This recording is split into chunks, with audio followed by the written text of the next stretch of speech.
Hello friends, I am Sneha and welcome to my YouTube channel Clear Vision. तो चलिए आज हम पी रेशियो क्या होता है उसको यहाँ डिटेल में हम डिस्कस करेंगे और समझने की कोशिश करेंगे। तो पी रेशियो का जो फॉर्मूला होता है current price of share divided by earning per share यानी कि ईपीएस। तो ये होता है हमारा पी रेशियो का फॉर्मूला। अब चलिए कुछ एग्जांपल्स हम समझते हैं। तो मान लीजिए अगर हमें पी रेशियो कैलकुलेट करना है तो हम एग्जांपल के लिए एक कंपनी ए लेते हैं, उसका शेयर प्राइस जो है वो 200 रुपये है और ईपीएस जो है वो 10 है। तो पी रेशियो का जो फॉर्मूला होता है current share price divided by EPS, तो 200 शेयर प्राइस डिवाइडेड बाय उसका ईपीएस, यानी कि पी रेशियो जो है वहाँ हमारा यहाँ पे 20 रुपीज़ आया।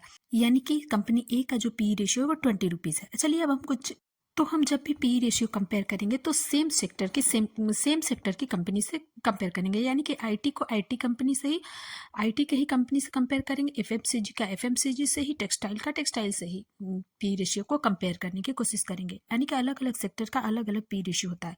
तो चलिए अब हम कुछ और एग्जाम्पल लेते हैं। जैसे आईटी सेक्टर का जो पी रेशियो वो 33 रुपीज़ का है और इन्फोसिस का जो 29 का है पी रेशियो है, एचसीएल का 31 पी रेशियो, विप्रो का 26। तो क्या इस आधार पे हम अपने डिसीजन ले सकते हैं कि कम पी रेशियो है तो उसमें हम इन्वेस्ट करें? ऐसा बिल्कुल भी नहीं है। तो चलिए इसके क्लियरिटी के लिए हम कुछ और एग्जांपल लेते हैं। तो वीडियो में आगे बने रहेगा, उससे पहले आप लोग से एक छोटा सा रिक्वेस्ट है कि मेरे चैनल को सब्सक्राइब करें, लाइक करें और ज़्यादा से ज़्यादा शेयर करें।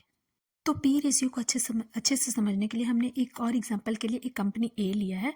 उसका 1 साल, 2 साल और 3 साल का जो ईपीएस है वो 20, 21 और 22 का है। उसका करंट शेयर प्राइस जो है वो 200, 200, 200, यानी कि शेयर प्राइस में कोई चेंजेस यहाँ पे नहीं हो रहा है और पी रेशियो भी सेम है।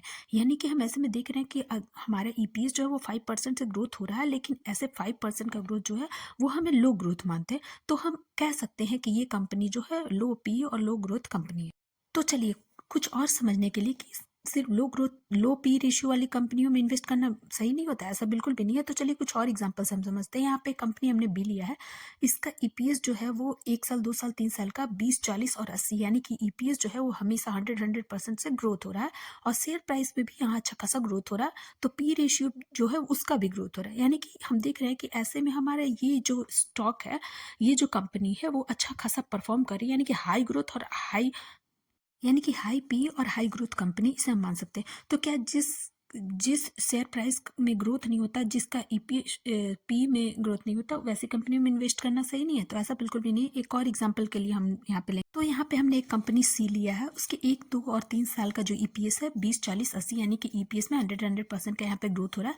शेयर प्राइस किसी वजह से शेयर प्राइस में ग्रोथ नहीं हो रहा है और पी जो है वो हमेशा लगातार जो है वो घट रहा है। तो ऐसे कंपनी में इन्वेस्ट करना सही नहीं है, ऐसा बिल्कुल भी नहीं है।